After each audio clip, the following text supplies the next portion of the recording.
I want to say, don't call here, torching money, very bad play, but obviously I'm going to show it because I called here. Yo guys, what's up? Ben and Babbit here, and welcome back to the 11th episode of Road Back to High Stakes.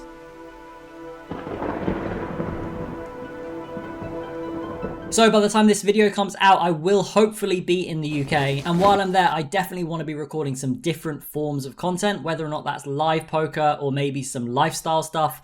I have many other interests outside of poker, and I'm not sure whether or not that's something that the viewers even want to see. But in the meantime, let's take a look at my April graph and see how we did for the month. As you can see in the graph, it was a pretty swingy one this month. So in the first week, we won about 15 binds straight off the rip, pretty much all at ignition. And then we lost all of it back and some for the next 2.5 weeks before making a little bit of a comeback towards the end. Overall in the month, we won about 11,000 USD, whilst also losing 2 buy-ins in big blinds, but running about 7 buy-ins below EV for around +5 buy-ins on the month. And just to make sure that we don't miss anything out, let's cover our rate back for the month. So we played 25,000 hands and made about 3,180-ish in rate back. So that is a grand total of $14,156 for the month. Definitely better than last month, but as we've already talked about several times in these videos, it's a very small sample, so we're not going to read too much into the short-term results. I would really recommend you go watch the Wackos podcast, The Mechanics of Poker, and the most recent episode with Frank Williams, or Mr. Builderman, a friend of mine who I live with in my very first poker house and is a machine of a grinder. There's so much value in that episode, so definitely go and check that out. So on to today's hands. I didn't play a huge amount of volume this week, but we still do have some very interesting and very spicy ones. Among those, we do have a 7.5k pot at 2k on ACR. We make a very, very speculative call with 7 high versus a reg. We make a bluff where we think we're under bluffing, but our opponent thinks otherwise. So here we are at GG 1k, and we have ace queen offsuit, and we get an open from MP out of 110 big blinds. Now this is the same player from episode 6 who had pocket threes versus our jack 10 of diamonds. Very competent player and arguably one of the best players in the 1k GG pool. We go ahead and 3-bet ace queen offsuit, as we're going to do always in this configuration, and MP does call.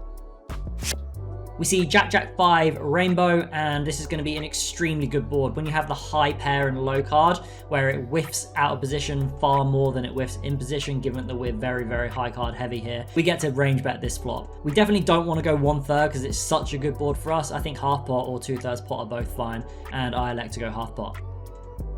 When villain calls and we see the king of spades bringing a flush draw and they check, I think we basically just have a range barrel on the turn. Let's say this was like the 6 of hearts on the turn, we're definitely going to be checking back way more combos, but particularly on the king when we are super high card heavy, as I said, we just get to bet very, very often.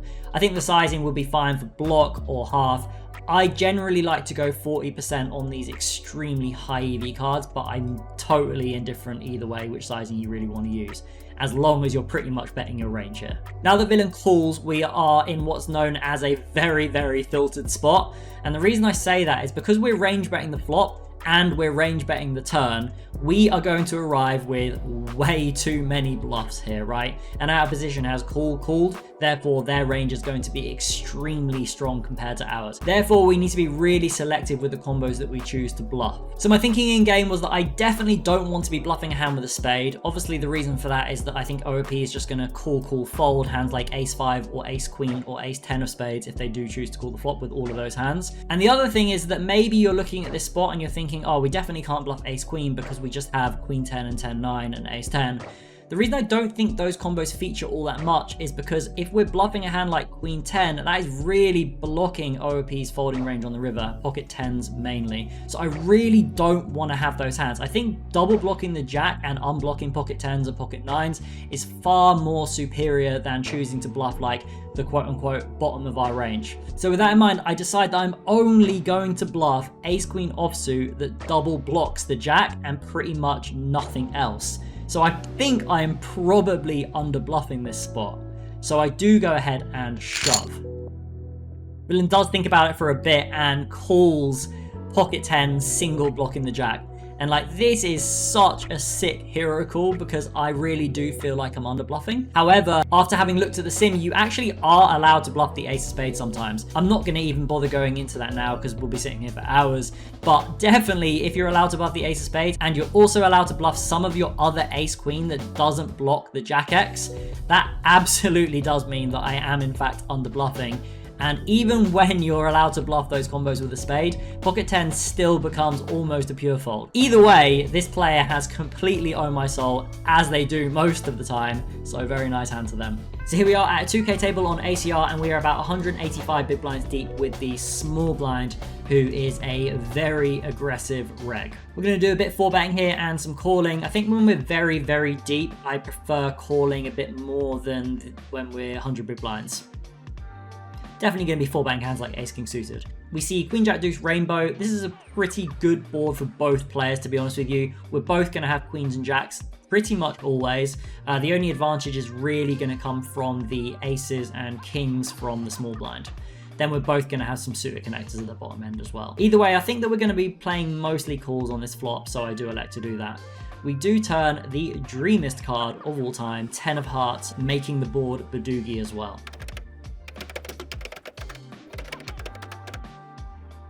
We're going to expect to see a fair amount of barrels here from small blind, but again, because we're deep and we're under the gun, we are going to have a lot of ace king offsuit here, as well as ace king suited. When villain does choose 2/3 pot, we just have a very, very mandatory call here. We do not want OOP to be folding bluffs here, so we will always call. Dealer kept it extremely clean, and we see the 7 of hearts, and we do have the nuts still. We have about 1.3x pot-ish, and OOP does decide to wager it all. We obviously snap call, and on this occasion, we do win the 7.5k pot versus 10-9 of spades. And I'm not here to like criticize other people's play, but let me just talk about this from a little bit of a theoretical standpoint, or maybe even more of an exploit standpoint.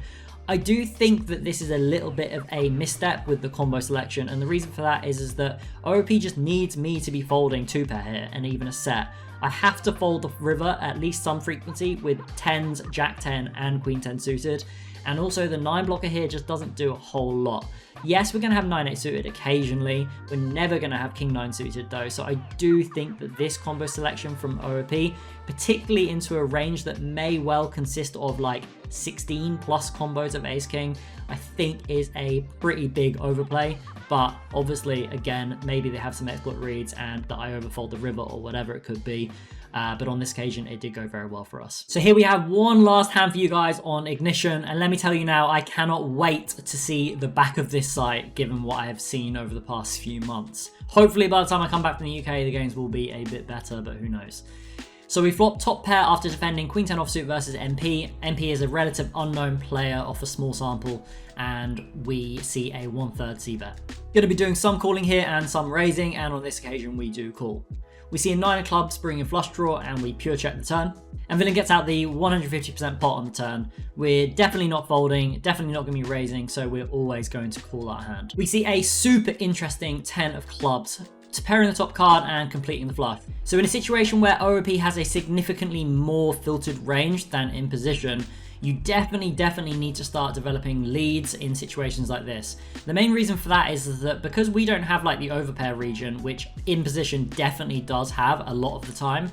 Not only that, but in position has way more queen jack offsuit, king jack offsuit, king queen offsuit, 6-5 suited as well. There's probably going to be c-betting turn after betting flop, and we also can't defend 6-5 on the turn. Therefore, when the top card pairs and the flush completes on the river, we naturally just arrive with a pretty significant equity advantage. When that happens, you start playing leads.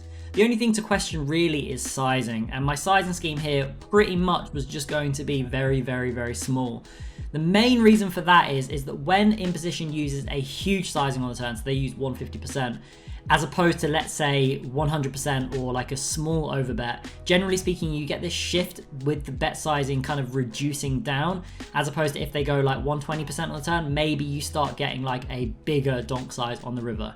I just think that this is a situation where imposition does have plenty of good hands still, and by donking big, we end up hemorrhaging and not being able to value bet like hands like this, which we definitely want to be doing. So with all that in mind, I do decide to go for the very small sizing, which on this occasion is 10% pot. So we have a very interesting situation here. I think it's very easy to assume that we need to call here, and the reason for that is obviously we block 10-9 and also we have trip, so we're blocking some of those value hands. Just because we have bet small, imposition doesn't just get to go absolutely nuts with every single combo of like ace-jack or king-queen with a club. They have to be fairly regulated with their frequencies. The other thing to mention is that we do just arrive naturally with like 10x that has a better blocker, hands like queen 10 with a club or jack 10 with a club or ace 10 with a club. Those just make infinitely better calls than this combo.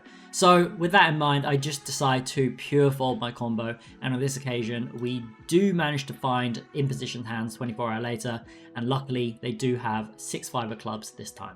So here we are on GG 1K, and we open 7-6 of clubs from the cutoff, and we get defended by the big blind. Big blind is a very good reg who I played many a year on PokerStars, and recently have been playing more on GG 1K as well. We see queen, queen 5, rainbow, and we start out with a range bet on the flop. Villain seems very savvy to the fact that this is a paired board, and on paired boards you have to raise much smaller, or you definitely can raise much smaller, and they go ahead and do so. I think we have a very clear call on the flop with our backdoor straight draw and backdoor flush draw, and obviously opportunities to bluff as well.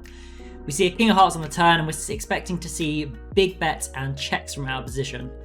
If I'm honest with you, I would say that this is probably going to be an under-defended no from out of position. However, this player is definitely competent, and I definitely don't want to just start blasting all my combos that I float at the flop with on the turn. On this occasion, I do, where as you can see, I'm thinking about whether or not I want to bet, and on this occasion, we do decide to check the turn. I think the standard line is definitely to bet the turn here for what it's worth.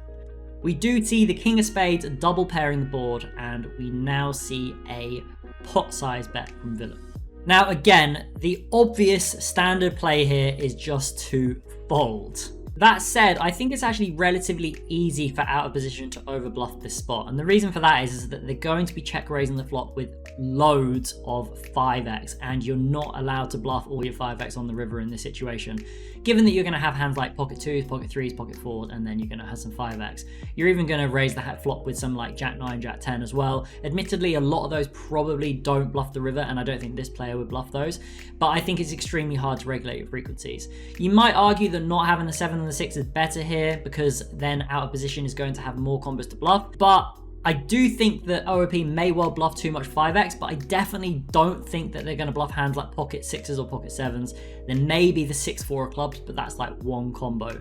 The last thing to mention is that I do double block the king, and I think that OOP is absolutely going to be check raising king 6, king 7 on the flop, and then checking the turn and then using the big sizing on the river. The very last thing to mention is I think there is going to be a mix of sizes here. There's going to be like a medium sizing for like queens, and then there's going to be a very big sizing for kings, or perhaps this is going to be the small sizing and then they're going to have a very big sizing as well. All in all, I want to say don't call here. Torching money, very bad play, but obviously I'm going to show it because I called here, even though I told this player I wasn't going to post it. But sorry, we don't have enough hands to post this week, so this is making the cut. And on this occasion, we do get out the I want to call, and just one time.